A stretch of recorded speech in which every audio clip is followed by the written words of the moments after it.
안녕하세요. 미시경제학 수강생 여러분. 오늘 주제는 시간에 걸친 의사결정입니다. 지난 시간에 했던 불확실성 하에서 의사결정이나 그 이전에 했던 그 효용극대화 이런 거랑 다 연결된 거예요. 그러니까 효용극대화 문제의 어떤 확장으로서 그러니까 우리가 효용극대화 문제를 고려를 하려 할 때 그러니까 더 정확히는 이제 우리가 어떤 의사결정 문제를 고려할 때 그냥 항상 어떤 정태적인 상황에서 그러니까 시간을 고려하지 않은 그런 정태적인 상황에서 모든 게 확실할 때만 의사결정을 하는 게 아니잖아요.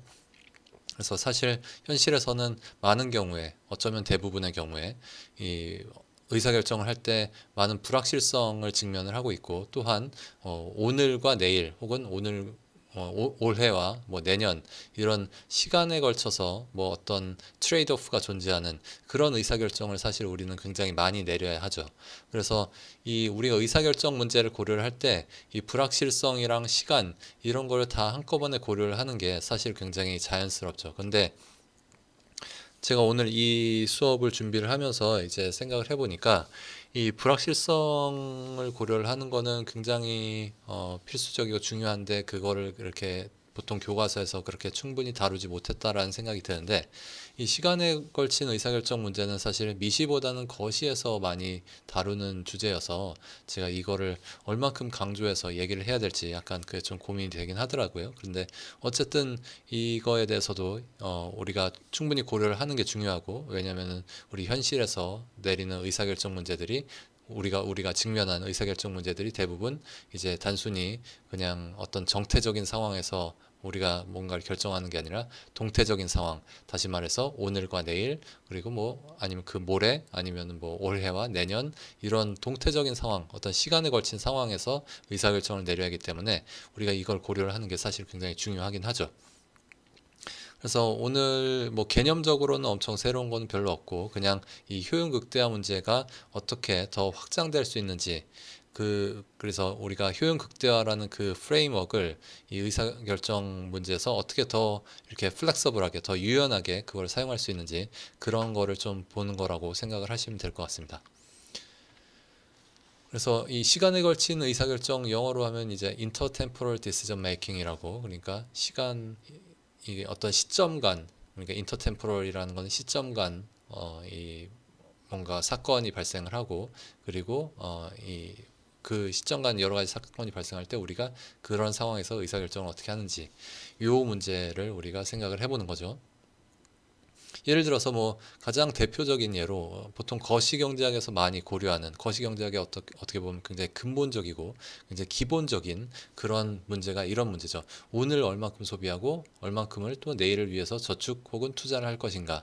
이게 사실 뭐 우리 어떤 경제 성장이라든지 아니면은 이 경기가 어떻게 움직이는지 경기 변동 이제 뭐 불황과 호황 이런 거에 굉장히 어, 중요한 중대한 영향을 미치는 그런 의사결정인 거죠. 뭐 국민들이 오늘 갑자기 다 소비를 멈추고 다 그냥 투자만 해야지 이러면은 소비가 없으면은 우리 경제가 막 망가질 거 아니에요. 우리가 소비가 없으면 갑자기 뭐 이 사람들이 다 실업해서 다 길거리에 나앉고 그래서 결과적으로는 뭐 경기가 불황으로 빠지고 우리는 그냥 저축과 투자를 많이 하려고 했을 뿐인데 소비를 너무 줄였더니 뭐 이제 불황이 오고 뭐 이런 일도 발생할 수 있는 거죠. 그래서 이런 결정 자체가 거시경제학에서는 굉장히 중요한 문제고 그래서 거기서 보통 많이 다룬 문제긴 하지만 우리는 또 그것만이 중요한 문제는 아니에요. 그러니까 intertemporal decision making이라는 게 꼭 그런 것만 있는 건 아니에요. 예를 들어서 뭐 우리가 공부를 하거나 뭐 운동을 하거나 뭐 다이어트를 하거나 뭐 어떤 하기 싫은 일을 할 때 그걸 오늘 할지 아니면 내일로 미룰지 이런 문제도 사실 intertemporal decision making이에요. 그래서 오늘부터 공부할지 오늘부터 운동할지 오늘부터 다이어트 할지 아니면은 그냥 내일부터 할지 뭐 이런 것들 이런 문제들 우리 항상 직면한 문제들이죠. 이런 것들 재미 삼아서 또 한번 우리가 모형으로 경제학 모형으로 어떻게 볼 수 있는지 그런 것도 한번 보도록 하겠습니다. 그래서 여기서 핵심적인 질문은 그거예요. 요런 시점 간 의사결정을 할 때 시점 간 여러 사건이 발생하고 그리고 그런 상황에서 의사결정을 할 때 가장 핵심적인 그걸 효용으로 표현할 때 가장 핵심적인 문제는 미래 가치나 미래 효용을 어떻게 평가를 할 것인가. 그러니까 과거에 일어난 일에 대해서는 우리는 별로 신경을 쓰지 않아요. 왜냐하면은 경제학적인 모형, 경제 주체들은 대부분 이제 어떤 결과론적인 사람들이라고 우리는 고려를 해요. 사실은 현실의 사람들은 꼭 그렇지만은 않죠.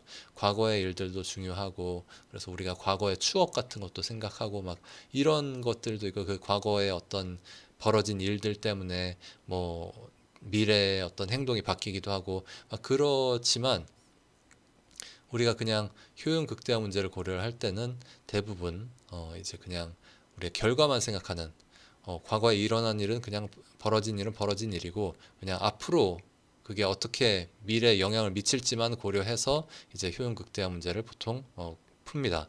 그래서 거기서 이제 핵심적인 거는 이제 오늘의 가치와 오늘의 효용과 미래의 효용을 어떻게 비교할지 이제 그러니까 오늘의 효용 혹은 현재의 효용에 대비해서 미래 효용을 어떻게 평가할지 이제 그게 핵심적인 문제가 되겠습니다. 기본적인 아이디어는 이제 미래 효용을 할인을 한다는 거죠. 현재 효용과 함께 고려를 하는데 현재 효용과 미래 효용을 함께 고려를 하는데 미래 효용을 그대로 고려를 하는 게 아니라 어느 정도 할인을 해서 고려를 한다는 거죠. 왜 할인을 하는지 생각을 해보면은 우리는 현재가 보통 미래보다 더 중요하기 때문이죠. 잡은 새가 앞으로 잡을 새보다 중요할 수 있고 그리고 당장에 우리가 당장 놀고 즐기고 그런 게 미래에 놀고 즐기고 그런 것보다 더 좋잖아요. 그러니까 만약에 그냥 똑같이 이렇게 얘기를 하면은 꼭 모든 사람들이 그렇진 않아요. 어떤 사람들은 미래에 노는 게 좋고 미래에 어떤 즐거움을 상상하는 게 너무 좋아가지고 어떻게든 오늘 그냥 일을 다 해버리고 미래에는 그냥 놀고 싶다. 이런 사람들도 분명히 있습니다. 근데 많은 사람들이 이제 이 현재의 비용을 미래의 비용보다 더 크게 생각하고 크게 느끼고 그러니까 현재는 지금 당장 느끼는 거고 미래의 어떤 효용 같은 거 미래의 즐거움이든지 미래의 고통이든지 그런 것들은 상상을 해야 되는 거기 때문에 현재 느끼는 것만큼 그렇게 절실하게 느끼지 않는 거죠. 그런 의미에서 미래의 효용을 어느 정도 할인을 한다. 이게 굉장히 핵심적인 아이디어입니다. 그래서 우리가 꼭 이게 유일한 방법은 아니긴 하지만 대부분의 경제학 모형에서 미래의 효용은 어느 정도 할인해서 현재 효용과 함께 고려한다. 이렇게 생각을 하시면 되겠습니다. 이게 어느 정도 납득이 가셨으면 좋겠지만 납득이 안 간다면 그냥 이렇게 대부분 경제학 모형에서 이렇게 생각을 한다라고 그냥 외우고 넘어가셔도 될 것 같아요. 자, 그 다음으로 이제 제가 드릴 얘기는 현재 가치와 이제 할인된 효용 요건데 이제 현재 가치라고 하면 이런 거 굉장히 많이 보셨을 것 같은데 Net Present Value라고 NPV라는 거는 여기저기에서 굉장히 많이 보이는 단어죠. NPV. 특히 이제 투자나 어떤 금융 관련한 얘기를 할 때 빠지지 않고 나오는 얘기예요. Net Present Value. 그러니까 순현재 가치라는 건데 이거는 이 얘기를 먼저 하는 거는 이게 우리가 할 이제 할인된 효용, discounted utility라는 거랑 굉장히 비슷하고 연관이 된 거기 때문에 그거랑 비교를 해보려고 그렇게 함으로써 우리가 정말 얘기를 하고 싶은 이 할인된 효용을 그냥 오늘의 효용과 내일의 효용을 함께 고려를 할 때 내일의 효용은 좀 이제 디스카운트를 해가지고 고려를 하는 그런 아이디어랑 좀 비교를 해보고 싶어가지고 이 얘기를 합니다. 그리고 대부분의 이제 미시경제학 교과서를 보면은 굉장히 좀 깊은 얘기는 별로 나오지 않고 대부분 이 NPV 얘기가 나와요. NPV가 뭐고 그래서 우리가 미래를 어떻게 평가할 수 있는지 그래서 우리가 어떤 시점 간 의사결정을 내릴 때 시간에 걸친 의사결정을 내릴 때 어떤 식으로 의사결정을 내리는 게 좋은지 사람들이 어떻게 의사결정을 내리는지 특히 금융시장에서는 어떤 식으로 뭐가 결정이 되는지 그런 얘기를 할 때 항상 NPV 얘기가 나옵니다. 이 NPV가 뭔지 식을 한번 보시죠. 이 식을 보면은 C0부터 해서 C0 더하기 C1 보이시죠? NPV식 보면은 C0 더하기 C1 더하기 C2, C3 이렇게 하는데 C1은 지금 1 더하기 R로 이렇게 나눠져 있고 C2는 1 더하기 R의 제곱, C3는 이제 1 더하기 R의 세제곱 요걸로 이렇게 막 나눠져 있어요. 그리고 계속 이게 뭐 이런 비슷한 것들이 계속 더해지는 거죠. 이 C는 뭐냐면은 이 캐시플로우라고 보통 해요. 그래서 net 캐시플로우죠. 그러니까 현금 흐름. 그러니까 현금이 나가는 거랑 현금이 들어오는 거 그거를 이제 다 함께 고려를 해서 들어온 거 빼기 나가는 거 하면은 이제 그게 net cash flow가 될 거예요. 그래서 연기라는 거는 지금 당장이라고 해보죠. 지금 당장의 캐시 플로우, 그리고 1기 다음 기의 캐시 플로우, 그리고 2기 다다음 기의 캐시 플로우, 그리고 3기 다다음 기의 캐시 플로우 이런 것들을 다 더하는 건데, 그러니까 말하자면은 내가 어떤 뭐 자산을 사든지 아니면 어떤 사업을 했을 때 그 내 의사결정으로 인해서 뭐 예를 들어서 그냥 자산을 샀다고 해보죠. 뭐 투자를 했어요. 그 투자로 인해서 제가 벌어들이는 어떤 돈이 있고 거기서 또 나가야 하는 돈이 있을 거예요. 그래서 들어오고 나가는 돈들을 결국 다 더한 거예요. 근데 그냥 들어오고 나가는 돈을 다 더하면은 다 더하는 게 아니라 여기 중요한 거는 이제 이 1 더하기 R 이라는 걸로 이렇게 나눴다는 거죠. 그래서 이거는 말하자면은 다음 기회에 발생할 캐시플로우를 이제 1 더하기 R로 디스카운트를 한 거예요. 1 더하기 R이라는 걸로 지금 디스카운트를 한 거예요. 그러니까 이 R이 뭔지 설명을 안 드리고 이렇게 얘기하니까 지금 헷갈리실 텐데, 이 R이라는 거는 보통 뭐 시장 이자율이나 아니면은 대안적인 투자를 통해서 벌어들일 수 있는 어떤 수익률 같은 거를 의미를 해요. 그래서 그냥 시장 이자율이라고 해볼게요. 여기서는 이제 시장 이자율이 R이라고 주어져 있어요. 시장 이자율이 R이라고 주어져 있을 때 그 1 더하기 R로 이렇게 디스카운트를 해가지고 이 미래의 캐시플로우를 이밸류에이트를 하는 겁니다. 왜 이렇게 하는지를 생각을 해보면은 지금 이 질문은 지금 던져야 되는 질문이 이거예요. 내년에 1원은 현재 얼마의 가치를 가지고 있는지, 내년 내가 1원을 가지고 있다면 그 1원의 가치는 현재 지금 얼마인지를 생각을 해보면은 이런 식으로 생각해 볼 수 있어요. 우리는 시장을 통해서 시장이 어떤 효율적인 균형 상태에 있다는 가정하에, 그래서 우리가 그냥 말하자면은 오늘의 내가 이 시장에다가 혹은 뭐 은행에다가 돈을 딱 집어넣으면은 미래에 뿅 하고 이렇게 아무런 마찰 없이 그냥 뿅 하고 아무런 불확실성도 없이 그냥 얼마가 딱 나온다. 그런 이 오고 가고 미래와 현재와 미래 사이에 어떤 현금이 오고 가는 게 그냥 굉장히 자연스럽게, 그래서 그런 게 단순히 그냥 내년이 아니라 뭐 내후년 그 앞으로 무한대까지 그런 식으로 이제 현금이 자연스럽게 오고 갈 수 있다. 그래서 그냥 마치 환율을 통해서 우리나라 돈과 미국 돈이 이렇게 환산이 되듯이 오늘의 돈과 내년의 돈이 이렇게 어떤 환율을 통해서 환산이 된다라고 생각을 해보죠. 그럼 그 환율은 뭐냐면은 바로 이자율이죠. 그렇죠? 그래서 지금 한국 돈과 미국 돈의 환산 비율이 우리가 환율이라고 부르는 거고, 그리고 오늘의 돈과 내년의 돈이, 올해의 돈과 내년의 돈이 환산되는 비율을 우리가 이자율이라고 그러는 거죠. 그래서 그 이자율을 고려를 해서 내년에 1원은 현재 얼마의 가치가 있는지 생각을 해보면은, 제가 X1을 투자를 해서 내년에 1원이 나왔다고 해보면은 그 얘기는 뭐냐면은 제가 X1을 투자를 해서 그 X1이 이제 뻥튀기가 되는 거죠. 이자를 받는 은행에 집어넣어가지고 그게 뻥튀기가 돼서 그게 1원이 됐다. 이 얘기는 제가 애초에 집어넣은 X1은 1 나누기 1 더하기 R1이었다는 거죠. 그래서 이 얘기는 다시 얘기하면은 내년에 1원은 현재 얼마의 가치가 있냐면은 1 나누기 1 더하기 R1의 가치가 있는 거죠.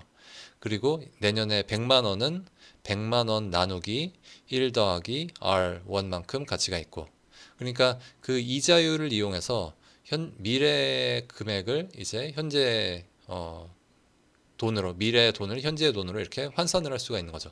그런 식으로 지금 다 환산을 한 거예요. 지금 NPV를 보시면은 이제 그냥 C0는 지금 내가 지금 당장 가지고 있는 캐시플로우, 그리고 C1은 미래에 발생할, 다음 기회, 내년에 발생할 캐시플로우인데, 그거는 지금 지금 당장 나에게 얼만큼 가치가 있냐라고 하면은 그거는 이제 이 시장 이자율로 이렇게 디스카운트를 하는 거지. 시장 이자율로 이렇게 나눠 가지고 그 현재의 가치를, 지금 미래의 돈을 현재의 가치로 이렇게 환산을 한 거죠.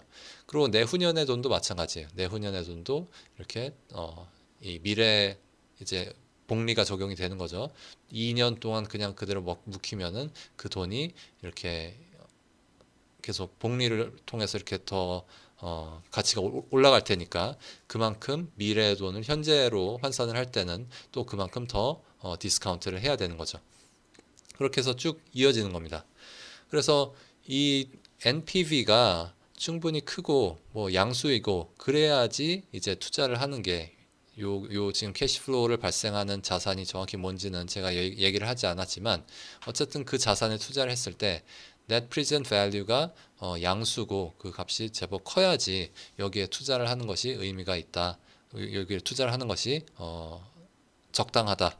우리가 이렇게 보통 얘기를 합니다. 그래서 이 투자 결정할 때 살펴봐야 될 어떤 핵심적인 지표죠.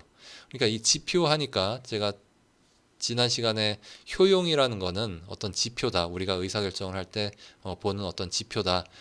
이런 얘기를 했는데, 그러니까 그런 의미에서 이제 이 Net Present Value랑 우리 효용이라고 하는 거랑 어떻게 보면 좀 일맥상통한 거예요. 그래서 이게 이 현재 가치, 그리고 현재 가치를 통해서 어떤 의사결정을 한다, 이 투자나 이런 의사결정을 한다, 이런 거를 그냥 일단 그 자체로 기억해 두시는 것도 굉장히 좋을 것 같고요. 왜냐면은 대부분 그냥 투자의 기본, 이게 투자의 기본이기도 하고, 그리고 뭐 교과서에도 대부분 이거 중심으로 많이 설명이 되어 있어요.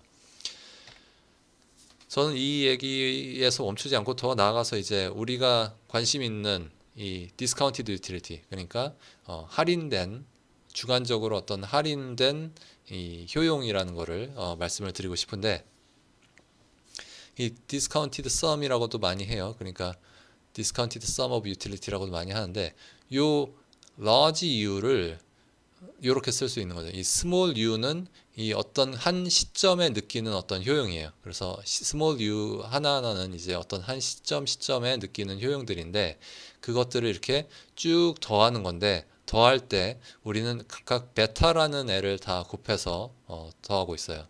그리고 여기서는 지금 C0, C1 얘네들은 뭐 좀 자연스럽게 해석을 하려면은 뭐 캐시플로우보다는 어떻게 보면은 뭐 캐시플로우보다는 뭐가 좋을까요? 뭐 컨섬션이라고 보는 게 좋겠죠. 그래서 뭐 오늘의 컨섬션, 뭐 내년의 컨섬션, 내후년의 컨섬션, 뭐 이렇게 생각을 하면은 괜찮을 것 같아요. 그리고 요 베타 같은 경우는 이제 요 밑에 적혀 있듯이 주관적 할인 인자라고 하는 건데, 이 주관적 할인 인자는 보통 1보다 작다라고 합니다. 그래서 말하자면은 오늘 소비를 통해서 내가 얻는 효용이 내년의 소비를 통해서 얻는 효용보다 중요하고, 그렇기 때문에 오늘 이 시점에서 봤을 때는 내년의 내 효용은 이 베타라는 숫자로, 베타라는 인자, 팩터로 이렇게 디스카운트가 되는 겁니다. 그리고 그 더 후로 가면은 뭐 2년 후는 이제 더 베타를 2번 곱해서 베타 제곱으로 디스카운트가 되는 거고, 3년 후는 베타를 3번 곱해서 베타 세제곱으로 이렇게 디스카운트가 되는 겁니다. 그래서 지금 베타가 1보다 작기 때문에 이 베타보다는 베타 제곱이 더 작고, 베타 제곱보다는 베타 세제곱이 더 작죠. 왜냐하면 베타는 1보다 작으니까. 1보다 작은 애는 이제 분수인데, 그 분수를 계속 더 스스로 막 이렇게 제곱 세제곱 계속 스스로 곱하면은 그 값이 점점 작아져서 0으로 가잖아요. 지금 그런 일이 벌어지고 있는 거죠. 그래서 아주 먼 미래 일에 대해서는 제가 별로 신경을 안 쓰는 거죠. 이제 아주 미래 일에 대해서는 제가 그 효용을 점점 더 덜 신경 쓰는 거죠. 그 효용의 중요도가 점점점, 이 할인 인자를 통해서 그 효용 중요도가 점점점 떨어져서 그게 0으로 가면은 이제 아예 아주 먼 미래의 일은 내가 알지도 못하고 신경도 안 쓰는 이제 그런 상태가 되는 거고, 그런 사람들의 어떤 경향성, 그러니까 오늘의 소비, 오늘의 어떤 고통, 오늘의 즐거움, 이런 것들이 더 중요하고, 그러니까 미래의 소비나 즐거움, 고통보다 더 중요하다. 그렇게 그런 것처럼 행동한다. 요런 경향성을 보여주기 위해서 우리가 요런 디스카운티드 썸 오브 유틸리티를 우리가 고려를 하는 겁니다. 그래서 이 net present value랑 discounted utility를 제가 두 개를 보여드렸는데, 공통점과 차이점이 있어요. 공통점이라고 하면은 이 두 개 비슷하게 생겼고, 그리고 만약에 우리가 베타를 1 나누기 1 더하기 r이라고 이렇게 정의를 하고, 이렇게 그냥 가정을 하고, 그리고 또 이 utility 펑션, 이 small u 펑션도 그냥 uc가 그냥 c다 라고 이렇게 가정을 하면은 이 두 식이 정확히 똑같아요. 그쵸? NPV랑 이 U가 정확히 똑같아요. 이게 정확히 똑같아지는 이유 중에 하나는, 이게 둘 다 어떤 시간에 걸친 의사결정을 위한 지표라는 거죠. 그러니까 뭔가 이거를 극대화하기 위해서 그냥 NPV든지 아니면 이 디스카운티드 유틸리티든지 이런 거를 극대화하는 의사결정이 사실 시간에 걸친 의사결정을 할 때 좀 좋은 거죠. 근데 NPV는 개념상으로는 NPV랑 이 디스카운티드 유틸리티가 할인된 효용이 상당히 달라요. 개념상으로는 상당히 달라요. 그래서 이 NPV 같은 경우는 좀 객관적인 그런 지표예요. 그래서 시장에서 평가되는 자산의 가치를 통해서 그리고 시장에서 결정된 어떤 객관적인 이자율이라는 걸 통해서 이 자산의 가치를 평가를 하는 거고요. 그러니까 그냥 올해와 내년 사이에 어떤 고정된 자연스러운 어떤 변환율, 오늘의 돈과 내년의 돈 사이의 변환율이 이 어떤 정해진 이자율이라는 게 정해져 있어가지고 그냥 객관적으로 이렇게 그 가치가 이렇게 환산이 될 수 있다라고 하는 거를 가정하고서 이제 이 자산의 가치를 계산을 하는 거고, 또한 그리고 NPV는 가장 이 단순한 형태에서, 우리 좀 전에 봤던 그 가장 단순한 형태의 NPV에서는 위험은 사실 고려하고 있지 않아요. 그래서 그냥 말하자면은 어떤 위험 중립적인 사람의 효용 함수랑 비슷하달까요? 그래서 미래 뭐 위험이 크다고 해서 뭐 그거를 좀 더 디스카운트를 더 많이 한다든지 그런 게 전혀 없어요. NPV, 가장 간단한 형태의 NPV를 우리가 계산을 할 때는 그런 게 전혀 없어요. 반면에 우리가 이 효용이라고 했을 때는 이게 주관적으로 평가한 미래의 어떤 효용, 그러니까 사실 미래의 효용이라기보다는 오늘의 효용부터 미래의 효용까지 전부 다 더한 거죠. 이 주관적으로 평가한 거라는 게 이제 시장에서 객관적으로 어떤 이자율을 통해서 디스카운트를 해서 그거를 평가했다는 거랑 일단 구분이 되고요. 그래서 이 베타라고, 여기서 베타라고 쓰는 거는 어떤 주관적인 할인 이에요. 그래서 내가 오늘을 미래에 비해서 얼만큼 더 좋아하는지, 내가 얼만큼 게으른지, 얼만큼 인내심이 있는지, 얼만큼 참을성이 있는지, 그런 주관적인 어떤 성향을 보여주는 숫자예요, 베타는. 그렇기 때문에 시장에서 결정되는 이 이자율이랑은 좀 차이가 있죠. 그런 의미에서 이제 개념적으로 굉장히 다르고, 그리고 이 할인된 효용에서는 우리가 위험도 사실 고려를 하긴 하죠. 그래서 이 small u 펑션, 요 small u, 이게 만약에 이렇게 위로 좀 볼록한 그런 형태라면, 그래서 위험 회피적인 그런, 우리 지난 시간에 봤던 그 위험 회피적인 효용함수 형태 기억나죠? 이 위험 회피적인 그런 효용함수 형태를 가지고 있다면 이 사람은 위험이 있는 경우에 그런 위험을 좀 더 디스카운트를 많이 할 겁니다. 그런 의미에서 이 할인된 효용은 좀 더 요 개념 자체는 좀 더 이렇게 수학적인 모형도 그렇고 좀 더 유연하죠. 더 일반적이고 더 유연한, 그리고 더 다양한 선호를 고려할 수 있는, 그래서 다양한 선호를 고려한 의사결정을 우리가 모형화할 때 좀 더 타당하고 좀 더 유용한 그런 모형입니다. 그래서 이 디스카운티드 유틸리티 모형을 우리가 좀 더 자세히 한번 보겠습니다. 일단 개념적으로는 제가 설명드릴 거는 다 대충 다 말씀을 드린 것 같고, 이제 좀 더 구체적으로 예를 통해서 우리가 이 디스카운티드 유틸리티라는 거를 어떻게 활용할 수 있는지 그걸 한번 보겠습니다. 그래서 제일 대표적인 예는 우리가 인터템포럴 디시전 메이킹을 고려할 때 가장 대표적인 예는 어떤 저축 문제를 고려를 하는 거예요.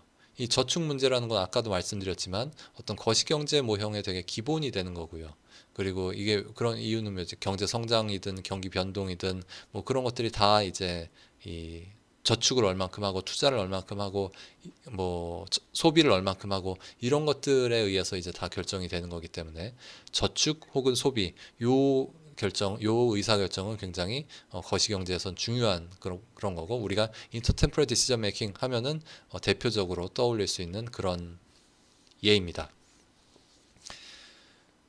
제가 여기서 보여드리는 모형은 제가 좀 만들었다고 하기는 좀 별로 그렇게 어떤 창의성을 많이 발휘하진 않았는데 그냥 계산을 굉장히 편하고 계산을 편하게 하면서 동시에 이 결과도 좀 재밌게 만들기 위해서 이 함수 형태를 제가 좀 조작을 하긴 했어요. 그래서 제가 좀 간단하게 만든 모형이에요. 한번 이 모형을 같이 보시죠.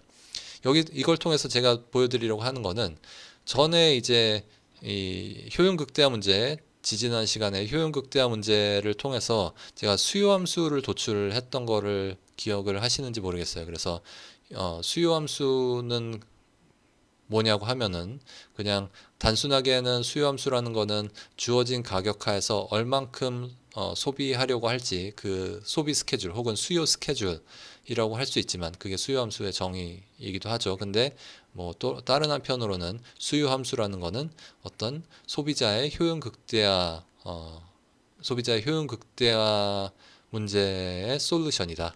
효용 극대화 문제의 해결책, 해답으로서 이 수요 함수라는 게 존재한다. 우리가 이렇게 얘기를 할 수도 있죠.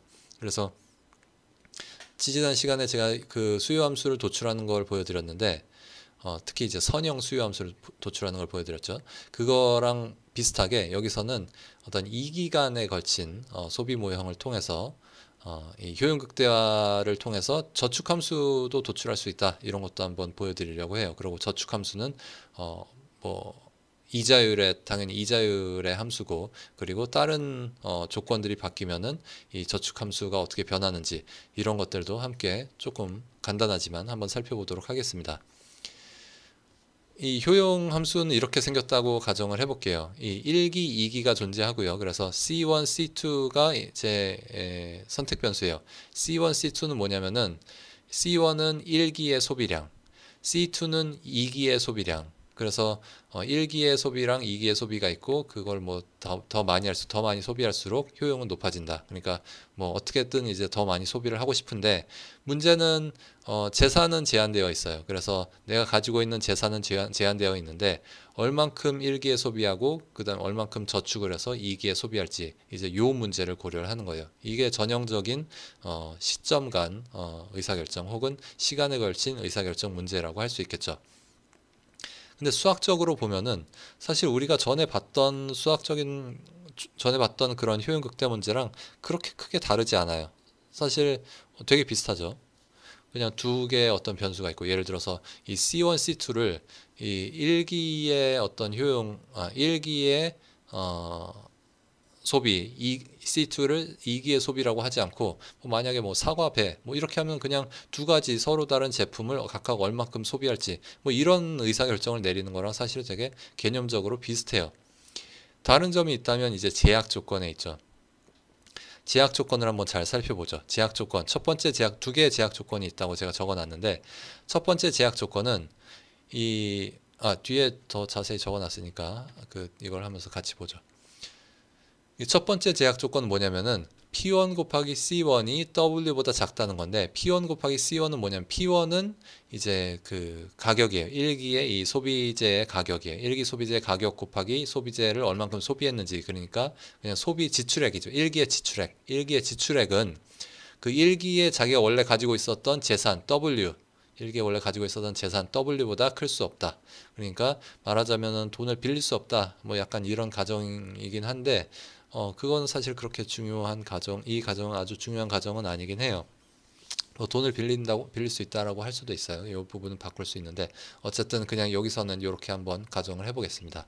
그래서 1기의 소비액은 1기의 재산보다 클 수 없다라는 그런 제약 조건이 하나 있고요.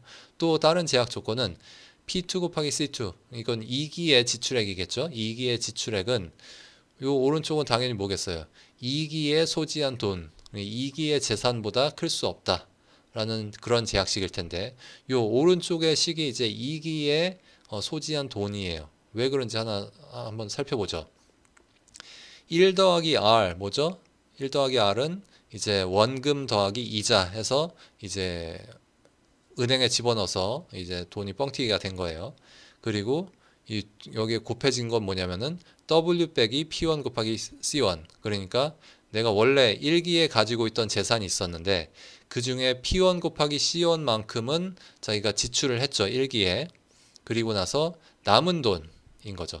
그 남은 돈은 은행에 저축을 했고 그 저축한 돈이 이제 원금과 이자로 이렇게 이자율 R이 주어져 있을 때 원금과 이자로 이렇게 뻥튀기가 됐고, 그래서 이제 2기에 소지한 돈은 요 오른쪽에 있는 이 부등식 오른쪽에 있는 요 값이 되겠습니다. 그래서 아시겠죠? 뭐 이해되시죠? 지금 두 개의 제약식이 있는데 두 개의 제약식 다 뭐 자기가 가진 것보다 더 많이 쓸 수 없다 그런 의미예요. 근데 이제 제약식이 두 개가 있으니까 우리는 잠깐 고민에 빠지게 되죠. 이게 어떤 제약식이 중요한 제약식이고 어떤 제약식이 중요하지 않은 제약식인지. 그래서 중요한 제약식이라는 건 제가 지지난 시간에 그 제약 조건 하에서의 극대화, 제약 조건 하에서 최적화 그 수업에서 제가 뭐라 그랬냐면은 binding constraint가 뭔지 파악을 해야 된다. 중요한 constraint는 이게 정말로 이렇게 제약을 하는, 뭔가 이렇게 묶는, 선택을 제약한, 정말로 제약하는 그런 제약 조건만 중요하고, 만약에 그냥 선택을 이런저런 선택을 다 허용하는 되게 느슨한 제약은 별로 중요한 제약이 아니다. 그거는 이제 non-binding constraint라고 하는데, 이 non-binding constraint는 중요한 제약이 아니기 때문에 그런 건 아예 무시해 버릴 수 있고, 이 binding constraint가 정말 중요하고 우리는 그거를 적극적으로 고려를 해야 된다라고 했는데, 이 두 개의 제약식 중에 어떤 게 이제 binding하고 어떤 게 non-binding 할까요? 이제 첫 번째 제약이 만약에 바인딩 하다면 그 의미는 뭐냐면은 1기에 있는 돈을 다 써버렸다는 거예요. 그쵸? 첫 번째 기의 제약 조건이, 첫 번째 기 제약 조건이 바인딩 하다는 거는 1기에 그냥 쓸 수 있는 만큼 다 써버렸다는 거예요. 그러면은 사실 돈이 남는 게 없겠죠? 그러면은 2기에는 뭐 돈을 쓸 것도 없고, 그런 거면은 그냥 이런 문제를 고려를 할 필요도 없겠죠. 그래서 그냥 재미가 없겠죠. 그냥 1기에 있는 돈 다 쓰고 끝났어. 그러면 이제 그냥 뭐 우리가 할 얘기가 없으니까 W가 그래도 어느 정도 꽤 커서 우리는 뭐라고 가정을 할 거냐면, 이 W 원래 1기에 가지고 있던 재산이 어느 정도 돼서 1기에 돈을 다 써버리진 않는다라고 가정을 할 거예요. 그래서 2기를 위해서 어느 정도 저축을 하는 거죠. 그 얘기는 뭐냐면은 첫 번째 제약 조건, 1기의 제약 조건은 바인딩 하지 않는다 라는 거죠. 1기의 제약 조건은 바인딩 하지 않는다. 그렇다면은 2기의 제약 조건은 어떨까? 2기의 제약 조건은 바인딩 해야 돼요. 2기에는 일단 남는 돈은 지금 요 사람은 1기, 2기 딱 두 기만 사는 사람이에요. 뭐 현실에서는 뭐 당연히 그런 사람 없겠지만 이제 그냥 2기 후에는 없어요. 그냥 2기까지만 살고 그냥 끝이에요. 그렇기 때문에 2기에는 있는 돈을 다 써야 돼요. 그 얘기는 뭐냐면은 2기의 이 제약 조건은 바인딩 해야 돼요. 요거는 이퀄리티로, 그러니까 요거는 등식으로 만족이 돼요. 요 부등식은, 두 번째 기의 부등식은 등호로 만족이 돼야 돼요. 그렇겠죠? 이게 등호로 만족되지 않는다는 거는 돈을 좀 남겨서 돈을 갖다 버린다는 거고, 그거는 당연히 효용 극대화를 위해서 좋은 아이디어가 아니에요. 만약에 우리가 효용 극대화를 정말로 하고 싶다면 2기에는 있는 돈을 다 써버려야 돼요. 그렇죠. 지금 요 사람의 경우에 그렇다는 거예요. 뭐 항상 그런 게 아니라 요 사람의 경우에는 미래가 없기 때문에 2기에는 그냥 모든 돈을 다 써버려야 돼요. 그래서 식을 요렇게 효용 극대화 문제를 이렇게 다시 써봤어요. 그래서 첫 번째 제약 조건을 그냥 지워버렸고 두 번째 제약 조건만 이렇게 썼어요. 이 두 번째 제약 조건은 제가 아까 뭐라 그랬냐면 등호로 만족이 돼야 된다 그랬기 때문에 이 등호로 만족되는 요 식 자체를 제약식 자체를 이 목적 함수에다가 효용 함수에다가 집어 넣어 볼게요. 그러면 어떻게 되냐면 이렇게 돼요. 그래서 제약식을 우리가 활용을 해서 목적 함수를 좀 수정을 했고 그렇게 함으로써 우리는 제약식을 그냥 고려하지 않고 그냥 제약 조건이 없는 극대화 문제로 바꿨어요. 그래서 제약 조건 없는 극대화 문제로 이렇게 다시 표현을 했고 그럼 요거는 지금 C1만 결정을 하면 돼요. C1만 결정하고 나면은 나머지는 그냥 다 C2에서 다 소비를 해버릴 테니까 C1만 오늘 내가 얼만큼 소비를 할지만 결정을 하면은 남는 돈은 다 저축인 거죠. 저축된 거는 다 2기에 다 써버릴 거고. 그래서 요거를 극대화하면은 이제 어떻게 극대화하죠? 여러분들 이제는 많이 익숙해지셨을 텐데 이 선택 변수로 미분을 하죠. 선택 변수 뭐죠? 이 C1 이 선택 변수로 미분을 하면은 그래서 1개 조건 그러니까 1차 도함수를 도출을 하는 거죠. 1개 조건을 도출을 하면은 이제 요 lnC1이라는 애가 있는데 lnC1 자연 로그 함수죠. 자연 로그 함수인데 제가 요거를 설명을 자세하게 안 드리고 그냥 넘어갔지만 이 지난 시간에 이제 그 베르누이 역설 얘기하면서 요 ln 이 자연 로그 함수가 어떻게 생긴 함수인지 한번 말씀을 드렸고 그리고 이 미분 공식을 어느 정도 외우셨다면 못 외웠다면 그냥 찾아보면 돼요. 그 미분 공식에 의하면 이 ln C1을 C1으로 미분하면은 C1분의 1이 돼요. 지금 ln C1을 C1으로 미분을 했더니 C1분의 1이 됐어요. 요거는 그냥 미분 공식이니까 그냥 외우면 되는 거고 뭐 외우기 싫으면 안 외워도 되고 그냥 미분 공식 그걸 찾아보면 되죠. 그리고 요 좀 이렇게 덩치가 크네. 요 두 번째 덩치가 큰 애는 덩치가 크긴 하지만 지금 C1은 여기 하나만 있어요. C1 여기 하나만 있어서 C1으로 그냥 미분을 하면은 C1에 곱해져 있는 그냥 개수만 남고 나머지는 다 없어지겠죠. C1을 C1으로 미분하면 1이 되고 남는 거는 C1에 곱해져 있던 그 개수뿐이죠. 그 개수가 뭐냐면은 베타 곱하기 1 더하기 R 곱하기 P1 나누기 P2가 이 C1에 곱해져 있던 개수고 그래서 요 1차 도함수가 0이 되도록 이 1개 조건을 우리가 쓸 수 있죠. 그리고 뭐 2개 조건도 만족이 돼요. 이걸 한 번 더 미분을 해보면은 이 C1 요 부분만 있고 그래서 C1 요거를 미분을 더 해보면 마이너스 C1 제곱분의 1이라서 그게 당연히 음수라서 이제 이 2개 조건도 만족이 돼요. 그 다음에 이게 조건이 만족이 된다는 것까지 확인을 했으면은 이제 우리가 C1에 대해서 이 방정식을 풀어볼 수 있는데 C1에 대해서 방정식을 풀면은 이렇게 쓸 수 있겠죠. C1이라는 거는 P2 나누기 베타 곱하기 1 더하기 R 곱하기 P1 이렇게 생겼고 그래서 이것만 보면은 어떤 의미죠? 이 P1이 커질수록 그 얘기는 뭐예요? 1기에 물가가 높을수록 1기의 물가가 높을수록 나는 구매를 더 적게 하고요. 2기의 물가가 높을수록 구매를 더 많이 하죠. 그러니까 2기의 물가가 높다는 거는 인플레이션이 높은 거예요. 그래서 1기에 비해서 2기의 물가가 높으면은 인플레이션이 높기 때문에 그러면은 인플레이션이 높다는 건 뭐예요? 내가 돈을 미래로 보내도 미래로 나한테 미래 나에게 돈을 송금을 해요. 그래봤자 그게 인플레이션이 높아서 그냥 그 돈의 가치가 별로 없는 거예요.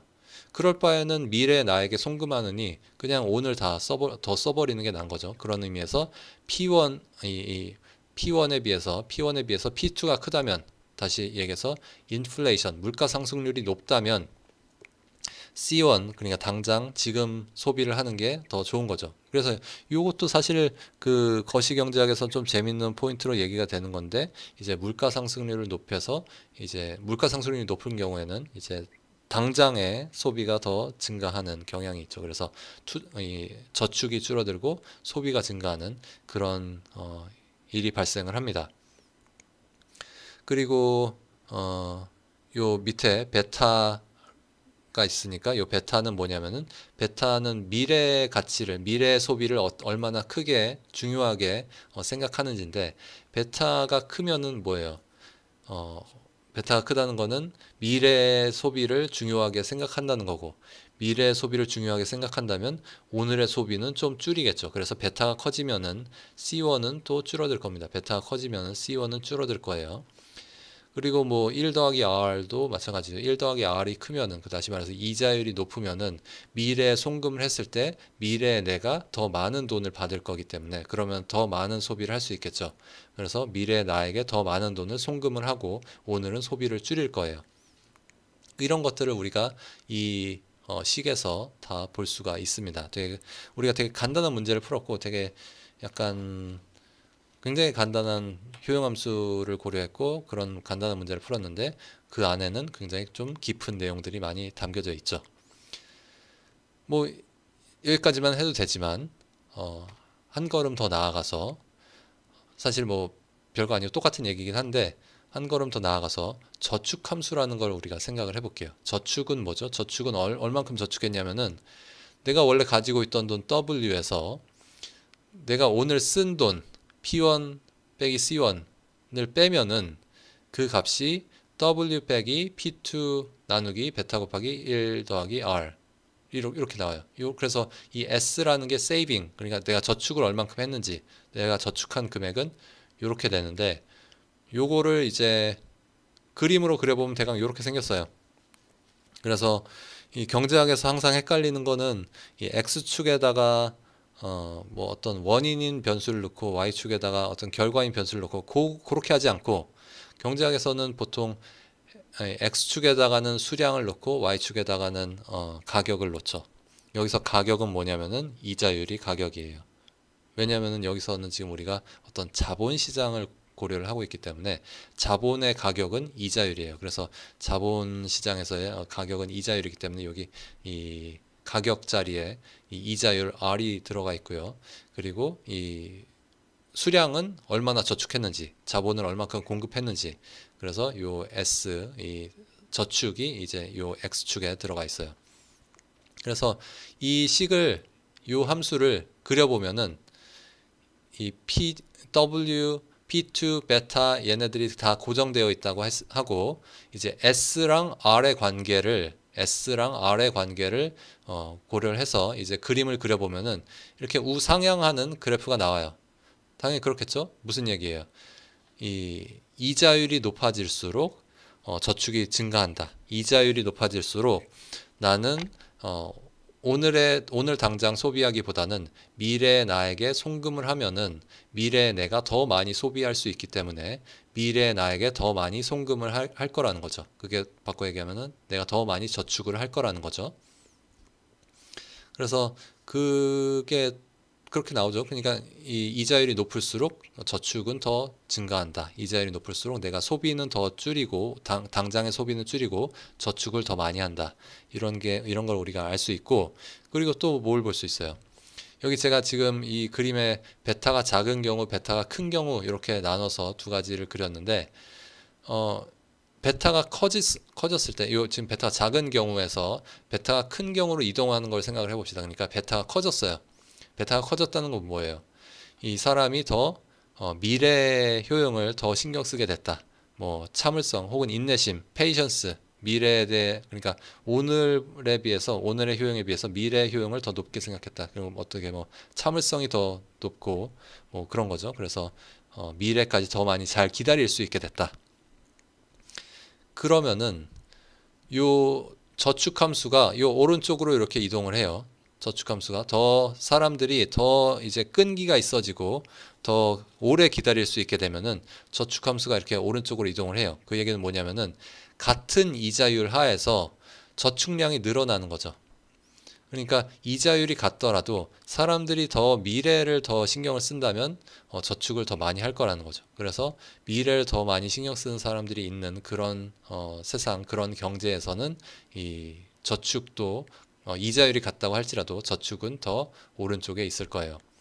이게 말하자면 얘네들이 다 자본 공급 함수고 자본 수요 함수, 뭐 기업이 어떻게 자본 수요하는지 그건 뭐 대강 우하향하는 어떤 그래프가 나올 거고, 그 우하향하는 그래프랑 이 우상향하는 그래프가 만나는 점에서 어떤 균형 이자율과 균형 저축량이 결정이 될 겁니다. 간단한 모형에서는 그렇게 될 거예요. 그래서 자본 시장이 어떻게 움직이는지도 이렇게 우리가 살펴봤습니다. 그러니까 뭐 되게 간단하게이긴 하지만 이 거시 경제를 우리가 볼 때 이런 저축과 어떤 자본 시장의 균형, 이런 거를 우리가 생각을 하게 되는데, 그런 것들의 출발점이 다름 아닌 이 효용 극대화다. 그래서 이 소비자들 혹은 뭐 투자자들이라고 해도 좋겠죠. 그 효용 극대화를 통해서 오늘 얼만큼 소비하고 얼만큼을 저축을 해서 투자를 할 건지, 이제 그 문제를 고려를 하면은 그걸로부터 이제 저축 함수나 이런 것들이 도출이 된다. 이런 거를 우리가 볼 수 있습니다. 그래서 요거는 이제 우리는 지금 거시 경제학을 하고 싶어서 제가 이 얘기를 드린 게 아니라, 지금 제가 좀 딴 얘기가 좀 길긴 했는데, 우리 거시 경제학을 하고 싶은 게 아니라 지금 제가 요걸 보여드린 거는 이 시간에 걸친 의사결정, 그것이 어떻게 활용될 수 있는지, 이 효용극대화가 어떤 식으로 확장될 수 있는지, 그리고 어디에 활용될 수 있는지, 그거를 보여드리려고 한 거예요. 이렇게만 하면은 너무 거시경제학 같으니까 좀 더 귀엽고 좀 더 재밌는, 뭐 좀 더 실생활, 좀 더 이렇게 뭔가 폐부를 찌르는, 뭔가 팩트 폭격하는, 뭔가 가슴이 찔리는 그런 예도 하나 보겠습니다. 다름 아닌 이 벼락치기 공부 모형이에요. 이거는 제가 한번 만들어 봤어요. 이게 그 좀 이 인터템포럴 디시전 메이킹이라는 게 어떤 식으로 쓰일 수 있는, 어떤 식으로 우리가 그 아이디어를 어떻게 활용할 수 있는지, 그리고 이 경제학에서 이런 문제들이, 혹은 우리가 의사결정이라는 걸 생각을 했을 때 되게 다양한 문제들이 있다.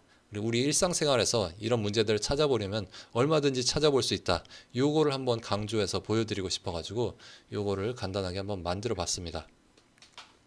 이 벼락치기 공부 모형은 평소에 공부하는 할 수도 있고 벼락치기를 할 수도 있는, 그런 적어도 2번은 공부할 기회가 있어야 돼요. 그래야지 이제 뭐 이 스토리가 나올 거 아니에요.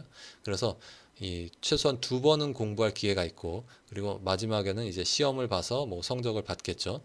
그래서 이 3기간 모형이라고 고려를 하겠습니다. 그래서 사실 현실에서는 뭐 이게 뭐 3기간이 아니라 뭐 되게 여러 기간일 수 있겠죠. 뭐 오늘 공부를 할지 말지, 뭐 예를 들어서 이 시험 공부를 하는 게 뭐 300일이 주어져 있다면 300기간 모형을 고려를 하는 게 현실적일 수 있을 거예요. 근데 우리는 현실적인 모형을 만들고 싶은 게 아니라 그냥 단순하면서도 이해하기 쉽고 유용한 그런 모형을 만들고 싶은 거라서 제일 간단한 이 3기간 모형을 고려를 하는 거예요.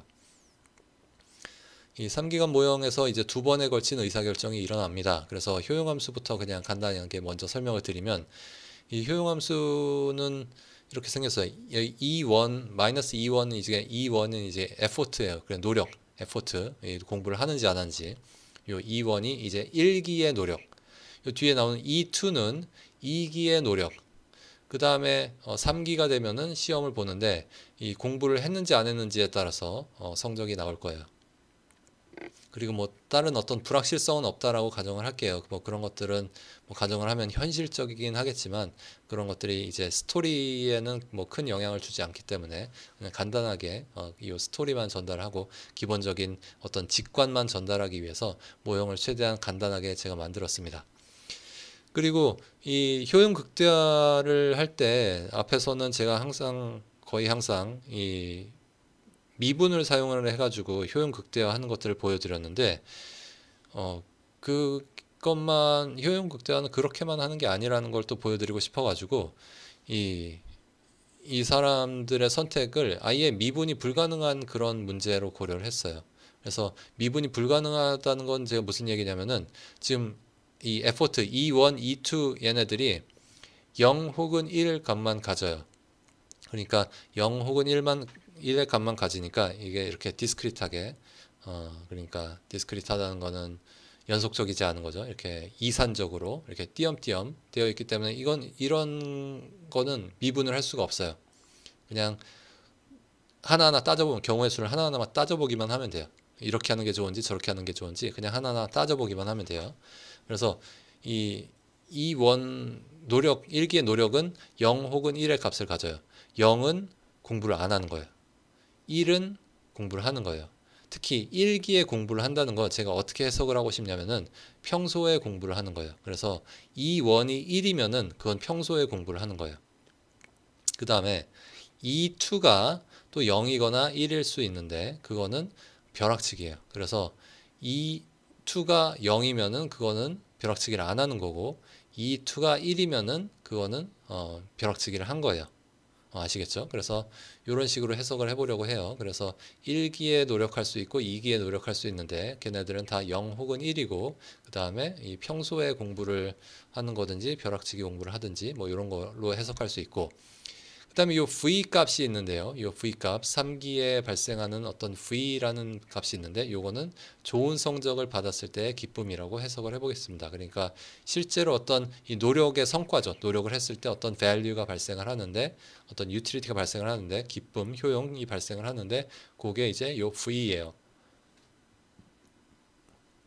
그 다음에 이제 이 알파는 뭐냐면은 이 벼락치기의 상대적 효과인데 요거는 제가 1보다 작거나 같다라고 해보겠습니다. 뭐 1보다 그냥 작다고 해도 되고요.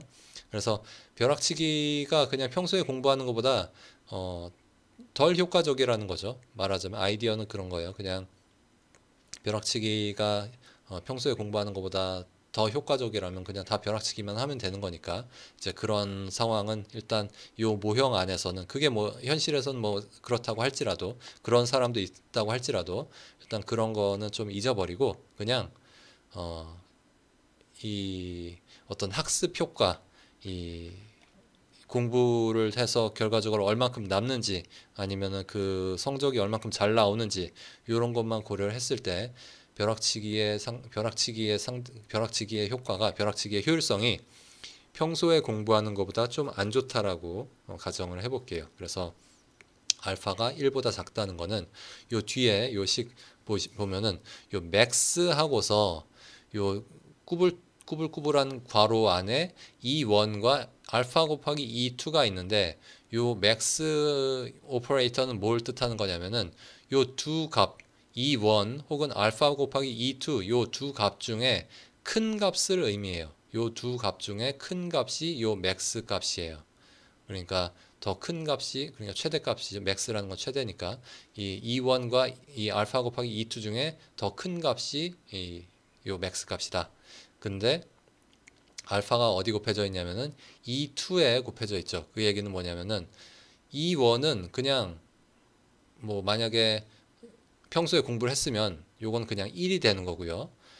근데 평소에 공부를 안 하거나 뭐 안 해서 이제 이 벼락치기를 했으면은 벼락치기 해서 이제 이 원은 0이고 이 2가 1일 때 그때 요 맥스 값은 그냥 알파가 되는 겁니다. 그러니까 요 알파 곱하기 1 해서 그 값이 그냥 알파가 되는 거예요.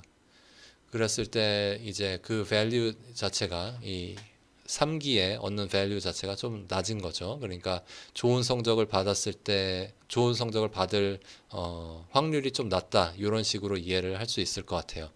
그래서 벼락치기를 하면은 평소에 공부하는 것보다는 그 효율성이 좀 떨어지고 그래서 좋은 성적을 받을 확률이 낮다. 혹은 뭐 더 오래 기억할 확률이 낮다. 더 이제 수업 다 들은 다음에 다음 학기까지 뭔가 머릿속에 남아있을 확률이 더 낮다. 이런 식으로 이해를 할 수 있을 것 같아요.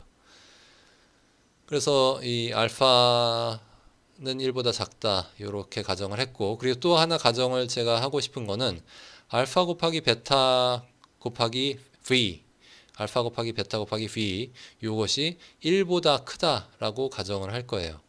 만약에 그럼 이 가정이 왜 필요하냐면 이게 만약에 알파 곱하기 베타 곱하기 v가 1보다 작다면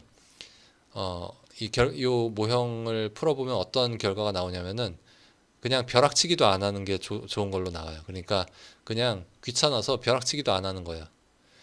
그거는 뭐 현실적으로 그럴 수 있죠. 어떤 사람들은 다 귀찮아서 벼락치기도 안 하고 그냥 학점 아무거나 받겠다 이럴 수도 있지만 어 그러면은 이제 모형이 재미가 없으니까 뭔가 우리가 스토리를 찾기 위해서 일단 벼락치기라도 한다라고 가정을 할 거예요. 그 가정이 벼락치기라도 한다라는 가정이 요 가정이에요. 알파 곱하기 베타 곱하기 v가 1보다 크다라는 게 벼락치기라도 한다라는 가정입니다. 그래서 이 효용함수는 대강 이해가 되셨으리라고 믿고 다음으로 넘어가 볼게요. 이 문제를 어떻게 풀지? 이제 이게 어떻게 보면 제가 지금 하려고 하는 얘기의 핵심인데 이 인터템포럴 디시전 메이킹을 할 때 많은 경우에 어떤 식으로 요 분석을 하냐면은 요 효용 극대화 문제를 푸냐면은 가장 마지막 기의 문제를 먼저 고려를 합니다. 가장 마지막 기의 문제를 고려를 한 다음에 그 다음에 거꾸로 거슬러 올라가요. 이렇게 하는 이유는 이제 우리가 어떤 식의 아이디어를 여기에 집어넣고 싶냐면은 1기의 의사결정을 할 때 2기의 의사결정을 고려를 해서 내가 2기의 나에게, 그러니까 이렇게 생각하시면 돼요. 1기의 내가 있고 2기의 내가 있어요. 그래서 2기의 나에게 어떤 식으로 영향을 주고 싶다. 그럴 수 있죠. 내가 미래의 나에게 어떤 영향을 줄 수 있는 거를 생각을 해서 내가 의사결정을 하는 거예요. 내가 만약에 공부를 한다면 2기에는 공부를 안 할 수 있겠지. 그러니까 내가 평소에 공부를 한다면 벼락치기는 안 해도 되겠지. 혹은 내가 만약에 지금 공부를 안 하면 그래도 내가 뭐 그냥 망하긴 싫으니까 벼락치기라도 하겠지. 이런 식으로 내가 1기의 의사결정을 할 때는 2기에 내가 어떻게 할지를 생각을 해서 의사결정을 한다는 거예요. 그렇기 때문에 2기에 내가 어떻게 할지, 2기에 내가 어떻게 할지가 먼저 고려가 돼야 되는 거죠. 그렇기 때문에 우리는 2기 문제를 먼저 고려할 거예요. 2기의 효용 극대화 문제를 먼저 고려를 할 거예요. 무슨 말인지 이해되시나요? 이게 지금 우리가 이렇게 인터템포럴 디시전 메이킹을 할 때 되게 재밌는 부분 중에 하나예요. 어쩌면 이 지금 드리는 말씀이 이 오늘 수업에서 가장 중요한 얘기일 수 있어요. 이렇게 인터템포럴 디시전 메이킹을 할 때는 미래에 어떤 식으로 반응이 일어날지 그걸 예측을 해서 의사결정을 하기 때문에 우리가 요 효용극대 문제 같은 거를 이렇게 수학적으로 풀 때는 가장 마지막 기의 문제부터 먼저 고려한다는 거. 그래서 2기에 내가 어떻게 할지를 먼저 생각을 해봐야 되는 거예요. 그래야지 1기에 내가 의사결정을 할 때 2기에 내가 어떻게 반응할지를 생각을 해서 내가 뭐 오늘 평소에 공부를 할지 말지를 결정을 할 테니까요. 그래서 2기의 효용 극대화 문제를 고려를 해보겠습니다. 2기의 효용은 2기의 효용 극대화 문제를 이렇게 쓸 수 있어요. 일단 1기의 노력을 했는지 안 했는지는 더 이상 이 효용 함수 안에는 들어가 있지 않아요. 그냥 E1이라는 거는 그러니까 1기의 노력을 했는지 안 했는지 그거는 그냥 주어진 숫자예요. 뭐 0이든지 1이든지 그냥 이미 결정이 됐어. 그냥 주어진 숫자야. 그래서 내 효용함수에는 영향을 주지 않아요. 효용함수에는 그냥 내가 오늘 일을 할지 말지, 그러니까 내가 벼락치기를 할지 말지, 그리고 다음 기에 내가 어떤 효용을 얻을지 요것만 지금 중요해요. 그렇죠? 그래서 오늘 내가 벼락치기를 할지 말지, 그리고 내년, 내일 혹은 뭐 다음 기회에 내가 얼만큼 기쁠지, 이제 요것만 좋은 성적을 받아서 기쁠지, 이제 요것만 지금 중요한 거죠. 그래서 이 두 가지 경우를 나눠서 생각을 해봐야 되는데, 이제 첫 번째 경우는 1기에 만약에 노력을 했다면, 다시 말해서 평소에 공부를 했다면 어떨지, 그리고 또 다른 경우는 당연히 뭐겠어요? 평소에 공부하지 않았다면. 그래서 이 두 가지를 나눠서 살펴봐야 돼. 평소에 공부를 한 경우랑 평소에 공부하지 않은 경우, 이 두 가지를 나눠서 살펴볼 겁니다. 먼저 이제 평소에 공부를 한 경우를 생각을 해보죠.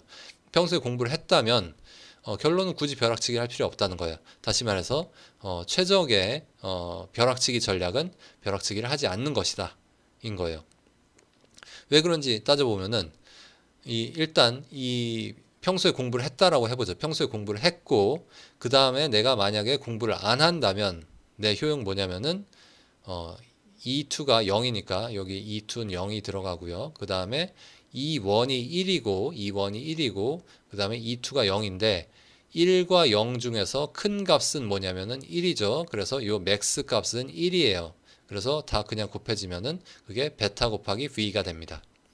그래서 평소에 공부를 하고 벼락치기를 안 하면은 그때 효용은 베타 곱하기 V예요.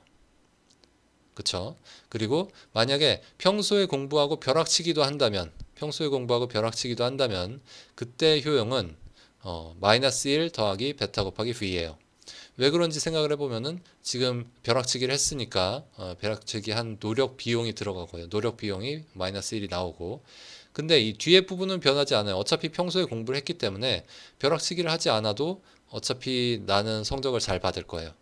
그렇기 때문에 굳이 벼락치기를 해서 뭐 추가로 성적이 올라가고 이런 부분이 없기 때문에 그냥 벼락치기 비용만 드는 거죠. 노력 비용만 드는 거죠. 그래서 이 평소에 공부를 한 경우에는 2기에 내가 어떻게 하면 좋은지를 고려를 하는 거는 요 두 가지를 비교를 하는 거고, 효용 극대화라는 거는 사실 요 두 가지를 비교를 해서 효용이 더 높은 거를 선택을 하는 게 바로 효용 극대화예요. 그러니까 우리가 꼭 효용 극대화라고 해서 꼭 미분을 하고 뭐 이런 게 아니에요. 그냥 선택지 중에서 효용이 더 높은 거를 선택을 하는 게 바로 효용 극대화예요. 그래서 효용 선택지가 무한히 많을 때 우리가 미분을 쓰는 거죠. 그래서 선택지가 뭐 내가 소비를 0.1만큼 할지 0.01만큼 할지 0.102만큼 할지 0.103만큼 할지 그런 게 다 이제 모두 다 나의 선택지고, 그래서 그 수많은 무한히 많은 선택지 중에서 내가 골라야 된다. 그럴 때 우리가 미분을 사용을 하는 거고요. 여기서는 내 선택지는 그냥 벼락치기를 한다 안 한다 딱 두 개예요. 그래서 요것만 딱 비교를 하면 돼요. 그래서 효용이 더 높은 거를 선택을 하는 게 바로 효용 극대화입니다. 그래서 두 가지를 비교를 하면은 벼락치기를 하지 않는 게 효용이 높죠. 그래서 벼락치기를 하지 않습니다. 그래서 평소에 공부한다면은 벼락치기를 하지 않는다.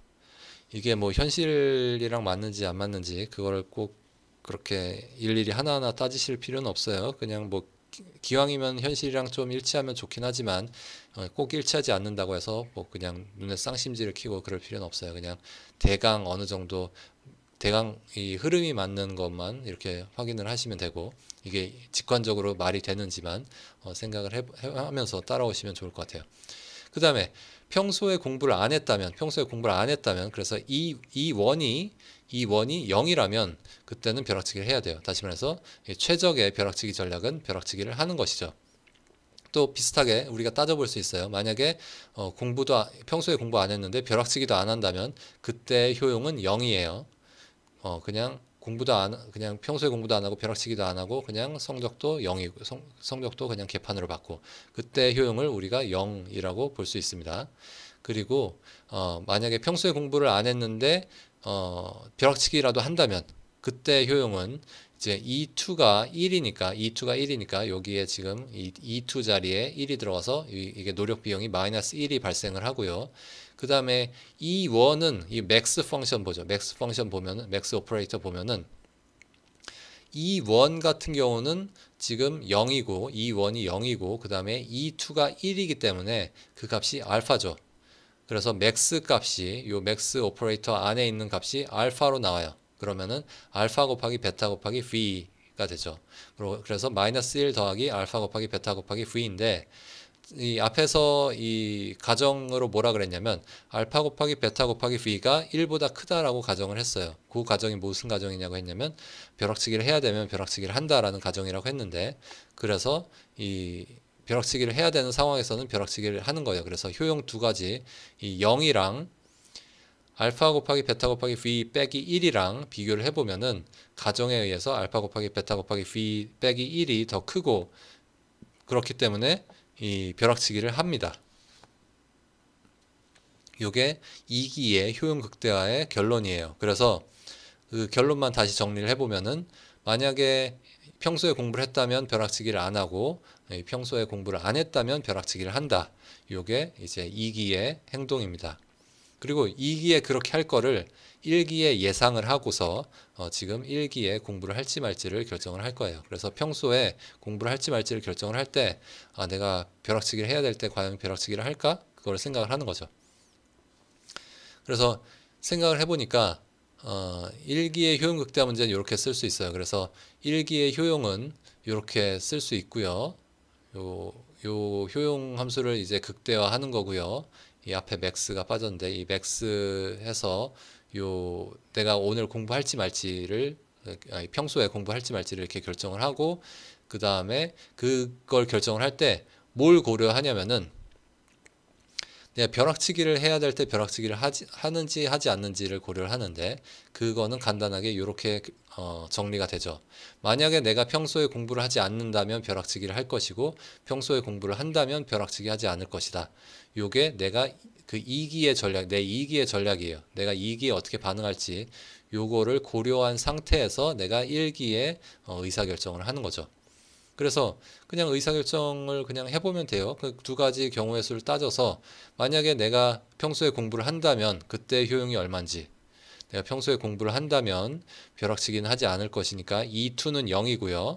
그리고 평소에 공부를 했으니까 요 맥스 오퍼레이터 안에 있는 값이 1로 나오고 그 다음에 이제 베타 제곱 곱하기 V로 이렇게 나오죠. 그래서 내가 평소에 공부했을 때 효용이 마이너스 1 더하기 베타 제곱 곱하기 V 이렇게 나오고 평소에 공부하지 않았을 때 이 원이 0일 때 그때 효용은 이 원이 0이니까 1기에는 노력 비용이 발생하지 않고 그 다음에 2기에는 벼락치기 하죠. 벼락치기 하니까 노력 비용이 발생을 하고요. 그래서 마이너스 베타 여기 보면 마이너스 베타 이렇게 노력 비용이 발생을 했고요. 그 다음에 요 맥스 오퍼레이터 안에는 이 원은 0이고 이 2가 1이니까 요 맥스 오퍼레이터 안에는 알파만 나올 거예요. 알파가 나와서 지금 곱해져서 알파 곱하기 베타 제곱 곱하기 V 이렇게 나올 겁니다. 그래서 우린 요 두 개의 효용을 비교를 할 거예요. 내가 평소에 공부할 때의 효용과 평소에 공부하지 않을 때의 효용을 비교를 해서 만약에 평소에 공부를 하지 않을 때 효용이 더 크다면 벼락치기를 하는 거죠.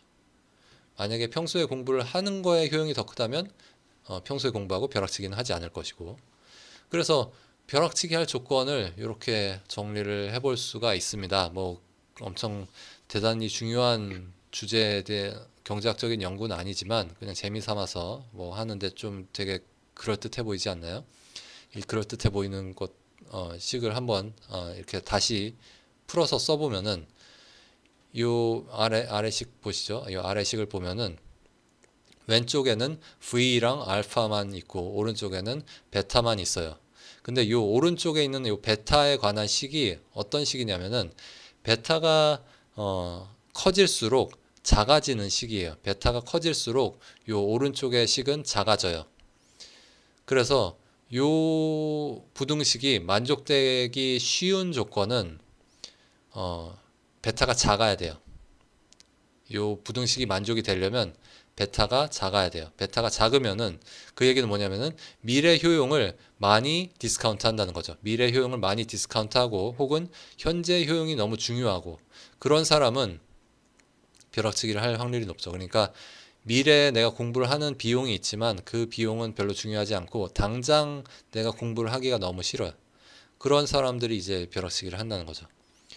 벼락치기를 할 때가 되면은 그때 되면은 이제 후회를 하겠죠. 뭔가 공부를 해야 되니까 그때 비용이 들지만 어쨌든 이 평소에 공부할지 말지 결정하는 그 시점에서는 그 벼락치기 할지 말지 그거는 미래의 일이고 근데 나는 베타가 작아요. 그 얘기는 뭐냐면은 미래의 기쁨이든 슬픔이든 고통이든 그런 거를 별로 중요하게 생각하지 않는다는 거죠. 미래의 효용을 많이 할인을 하니까 그렇기 때문에 나는 오늘 당장 평소에 공부하지는 않고 공부를 꼭 해야 될 때, 벼락치기를 해야 될 때는 벼락치기를 하게 되는 거죠. 또 알파에 대해서도 뭐 우리가 뭐 한마디 할 수 있어요. 만약에 알파가 크다면 요 식이 아래 식이 알파가 크다면 만족되기가 쉽겠죠. 그래서 알파가 크다면 요 식이 만족되기 쉽고 그러므로 벼락치기를 할 확률이 높아요. 그 얘기는 뭐냐면은 벼락치기의 효율성이 나쁘지 않으면은 벼락치기를 할 확률이 높아요. 알파가 뭐였냐면은 벼락치기의 상대적인 효율성이라 그랬고 그 값이 1보다 작다 그랬어요. 그래서 알파가 작으면은 벼락치기의 효율성이 좋지 않은 거고요. 그리고 알파가 크다면 벼락치기의 효율성이 좋은 거예요. 그래서 벼락치기만 해도 충분히 좋은 성적을 받을 수 있다면 벼락치기를 할 거고, 만약에 벼락치기를 해서 이 충분히 좋은 성적을 받을 수 없다면 벼락치기를 하지 않는 거죠. 평소에 공부를 하는 거죠. 그래서 뭐 다 어느 정도 말이 되죠. 앞뒤가 다 맞아 들어가요. 그래서 이 인터템포럴 디시전, 이것도 지금 뭐 이 내용 자체가 중요한 게 아니라 저는 지금 인터템포럴 디시전 메이킹의 어떤 예를 보여드린 거고, 어떻게 보면 제일 중요한, 제가 여기서 오늘 얘기하는 것 중에 가장 중요한 거는 이런 시점 간 다양한 여러 번에 걸쳐서 의사결정을 할 때 보통 미래를 어느 정도 예측을 하고서 미래에 내가 어떻게 반응을 할지, 미래에 뭐 다른 사람이 어떻게 반응할지 그런 걸 예측을 하고서 내가 의사결정을 한다면, 그런 문제를 풀 때는, 그런 효용극대화 혹은 게임 문제를 풀 때는 가장 마지막 단계에서부터 거꾸로 거슬러 올라가면서 효용극대화 문제를 풀어야 된다. 이제 이런 거를 기억을 해두시면 좋을 것 같습니다. 이제 여기까지 얘기해서 어느 정도 이 효용 극대화, 이 시간에 걸친 의사결정 문제에 대한 얘기는 어느 정도 마무리를 하고요. 그 다음에 이제 그냥 마지막으로 이 벼락치기 모형을 봤으니까 여기서 우리가 어떤 레슨을 얻을 수 있을지, 어떤 교훈을 얻을 수 있을지 한번 생각을 해보고 싶은데, 이 벼락치기를 하는 게 항상 좋지는 않아요. 벼락치기를 하면은 뭐 사실 좋은 성적을 받기가 쉽지 않을 수 있죠. 그러니까 그냥 평소에 공부하는 게 가장 좋다고 하잖아요. 평소에 공부를 하는 게 머릿속에도 더 오래 남아서 사실 이 여러분들이 나중에 이 학기가 끝난 다음에도 이 지금 배운 내용을 더 오래 기억해서 그걸 생활에 활용을 하거나 그럴 가능성도 높아지고, 그리고 뭐 그냥 성적만 봐도 벼락치기보다는 평소에 공부를 하는 것이 더 좋겠죠.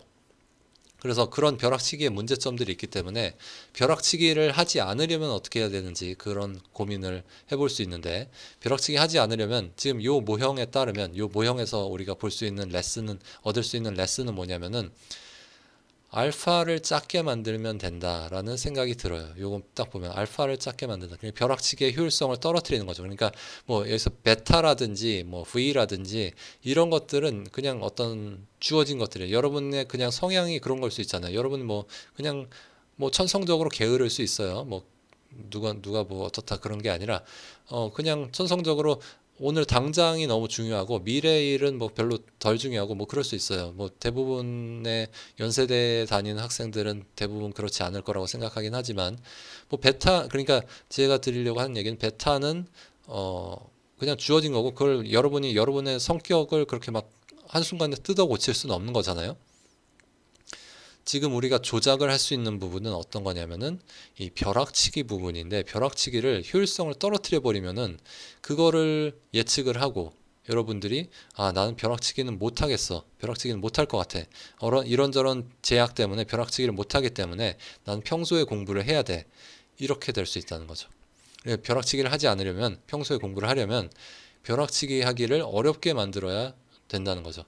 이런 레슨을 얻을 수 있어요. 그래서 벼락치기를 어렵게 만들기 위해서 뭐 예를 들어서 뭐 그런 걸 할 수 있겠죠. 벼락치기를 해야 되는 그런 시점에서, 그러니까 시험이 있다면 그 시험 좀 전주라든지 이런 시점에서 뭔가 뭐 엄청나게 시간을 많이 쓰진 않더라도 뭐 벼락치기 하기는 좀 부담스러워지는, 꽤 시간이 걸리는 중요한 일을 미리 계획을 세워놔요. 예를 들어서 뭐 부모님이랑 뭐 식사를 한다든지, 뭐 어떤 아니 되게 중요한 사람이랑 어떤 미팅을 잡는다든지, 그런 식으로 해가지고 벼락치기를 어렵게 만들어 놓으면은 여러분들이 미래를 다 생각을 해서 내가 공부를 지금 평소에 할지 말지 그런 걸 고려를 할 때, 난 어차피 벼락치기를 못할 것 같아, 그렇기 때문에 미리미리 공부를 해야겠다, 이럴 수도 있다는 거죠. 이 뭐 한 가지 전략이에요. 이게 꼭 모든 사람들한테 잘 워킹을 할지는 모르겠어요.